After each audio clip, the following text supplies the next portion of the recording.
Menos de 10 navios de grande porte comerciais passaram pelo Estreito de Hormuz nesta quinta-feira. É o primeiro dia após a assinatura do memorando de entendimento entre Estados Unidos e Irã para a reabertura do referido estreito. Há uma série de questões relacionadas, em primeiro lugar, a minas que o Irã espalhou por ali e atrasam, evidentemente, a retomada do tráfego.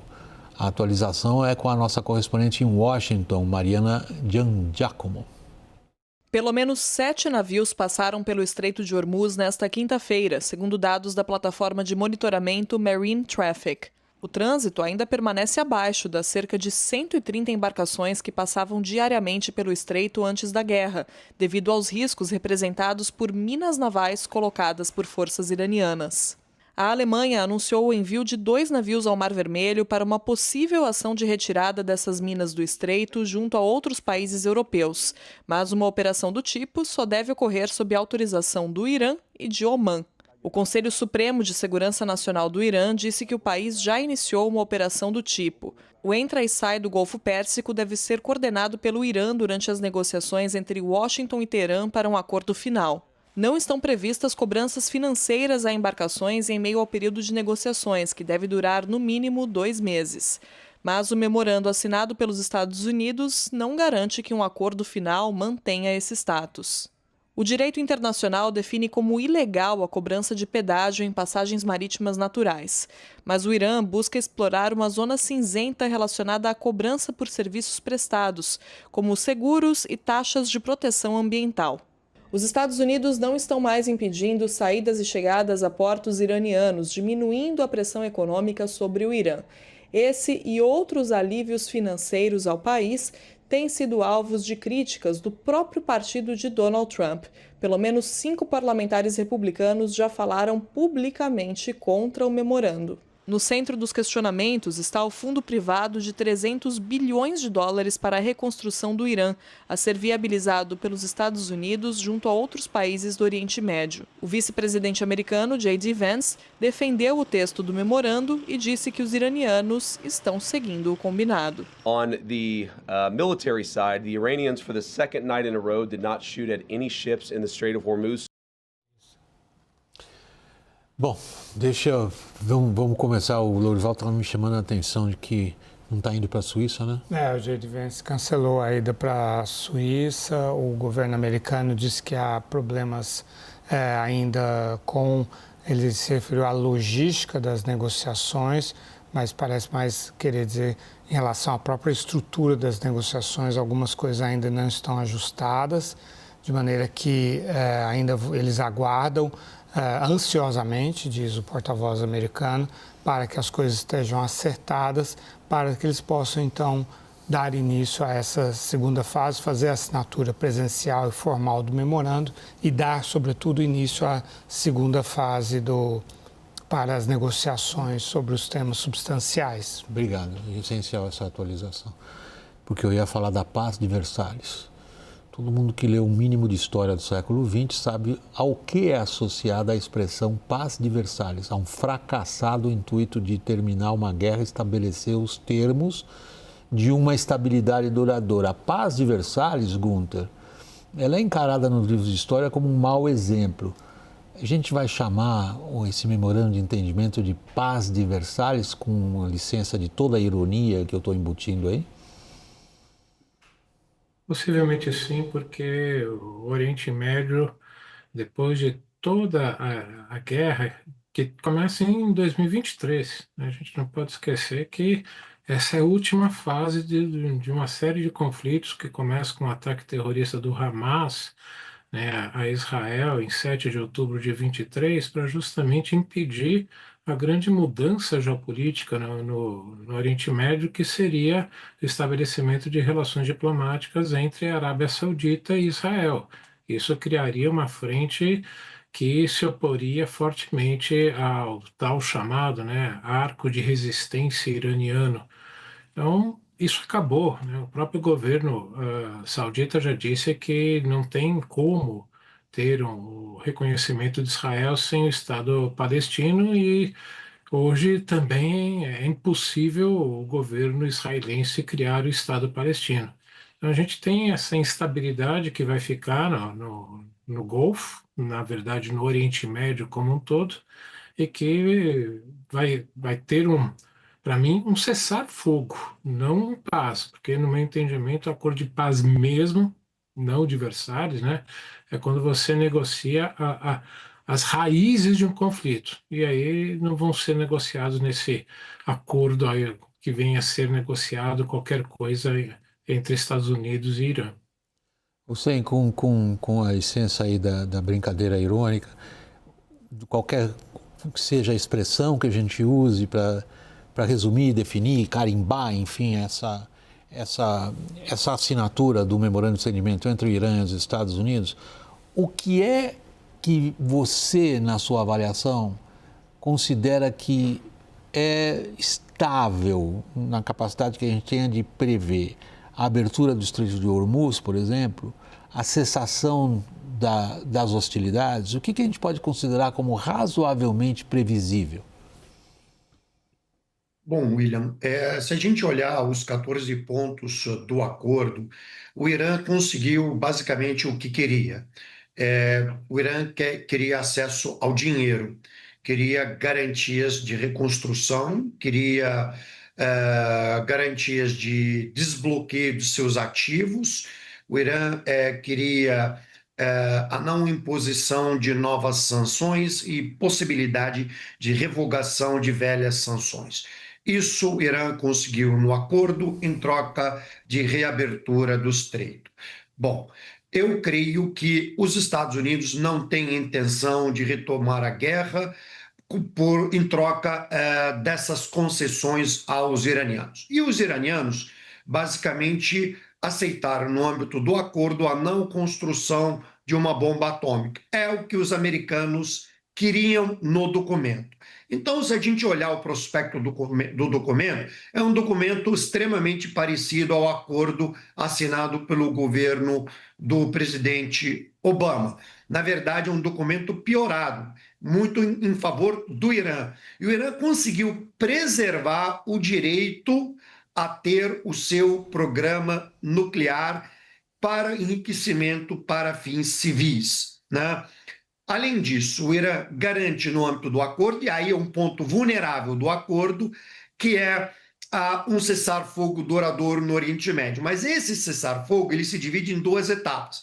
Um cessar-fogo no Golfo, esse cessar-fogo no Golfo é possível ser alcançado, porém o cessar-fogo entre Israel e o Líbano eu acho muito difícil e improvável de ser alcançado, pelo menos até outubro, até a eleição em Israel.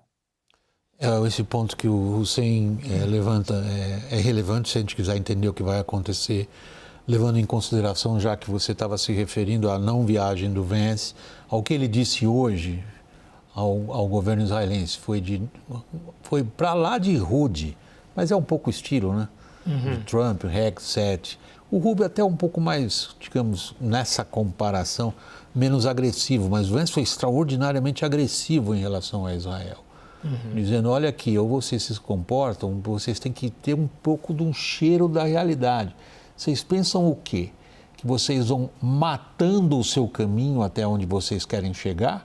Não, vocês, por favor, respeitem o que o Trump fez, e ficou aquele ponto de interrogação. Se não, e ele lembrou, todos os sistemas que vocês têm de ataque e defesa saíram de mãos de trabalhadores americanos.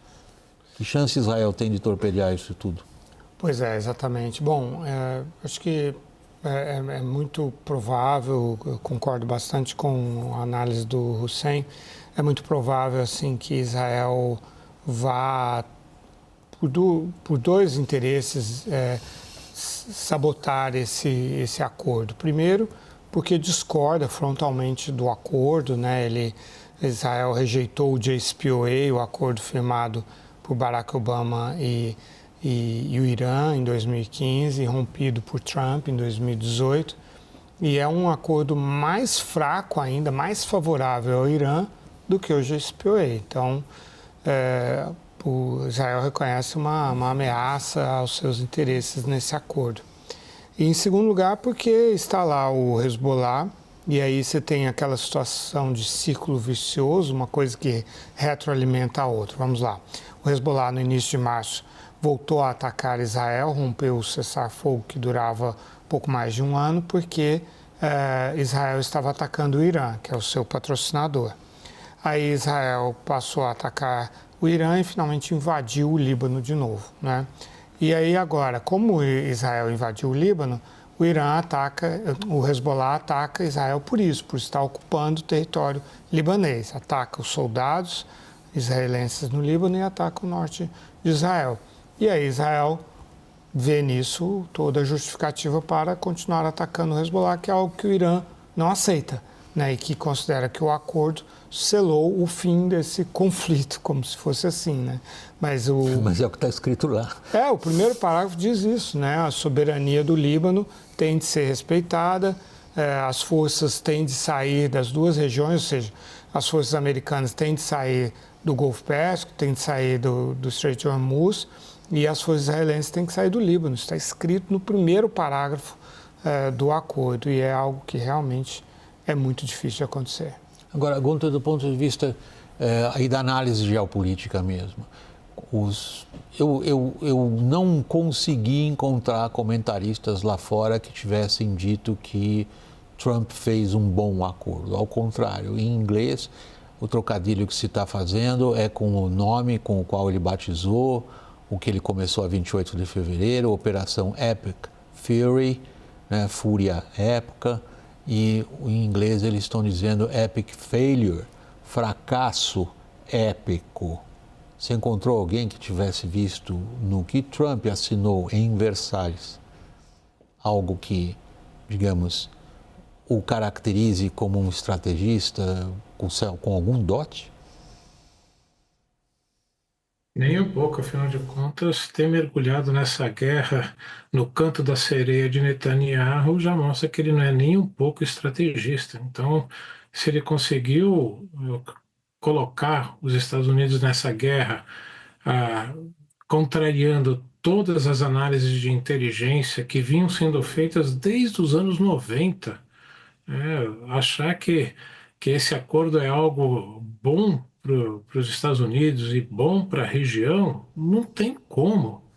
Então, efetivamente, esse acordo, né, para começar, essa guerra e esse acordo são a caricatura desse governo caricato, que, liderado por ele, Trump, que sempre acha que os seus instintos falam mais alto do que qualquer raciocínio de um deep state, né, que a gente não pode esquecer que ele, em grande parte, foi eleito com essa ideia de que iria desmantelar esses interesses, né, que estão presentes no Estado americano há décadas ou mais de século e que não representam o interesse do americano médio e, portanto, ele segue o seu próprio instinto e deu no que deu. Esse acordo, efetivamente, se não naufragar, né, não vai chegar muito longe. Talvez no máximo, um certo acordo em relação ao programa nuclear, porque isso não interessa nem à Rússia, nem à China, um Irã nuclear, efetivamente. Hussein, há por parte dos outros países, para a gente olhar um pouquinho os outros que estão ali perto, especialmente os países ali no Golfo, a Arábia Saudita em primeiro lugar, há com eles uma decepção muito grande em sequência. Eles têm uma decepção como essa guerra foi conduzida, eles têm uma decepção com o comportamento americano e tem agora uma decepção com o fato de que o Irã continua em cima de um estoque de mísseis e eles são os primeiros a levar esses mísseis na cabeça. Por outro lado, a gente vê hoje um movimento da Arábia Saudita de se entender com o Irã.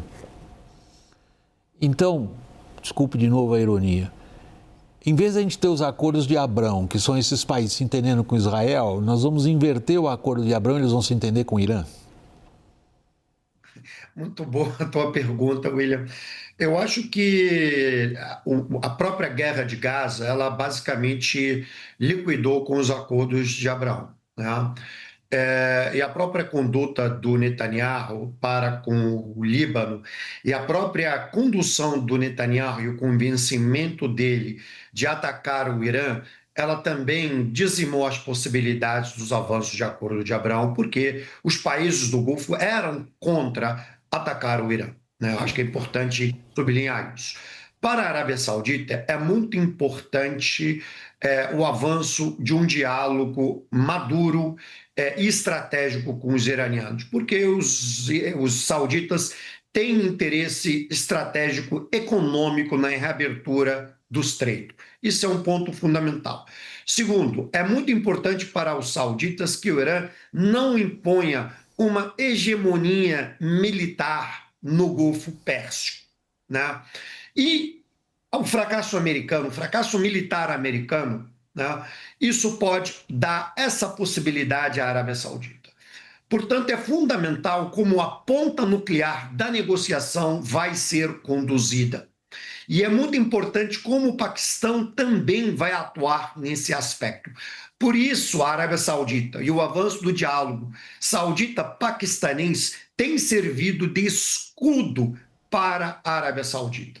Então, os sauditas hoje olham muito mais da perspectiva estratégica, como eles podem bem conduzir a sua relação com o Irã, do que como, digamos, se escorar demasiadamente no escudo militar americano na região, no escudo securitário americano. Porque o escudo securitário americano, para os sauditas, não serviu de muito. Pelo menos o escudo securitário trumpista, nessa circunstância atual. Esse escudo securitário, para usar a expressão do Hussein, é o que estava em jogo hoje na Europa. Uma reunião importante dos ministros da Defesa da OTAN. Dela participou o secretário da Guerra, ele não gosta mais de ser chamado de secretário de Defesa, o Pete Hegseth, e aí ele vai e se dirige àqueles que até aqui foram os principais, até aqui, né?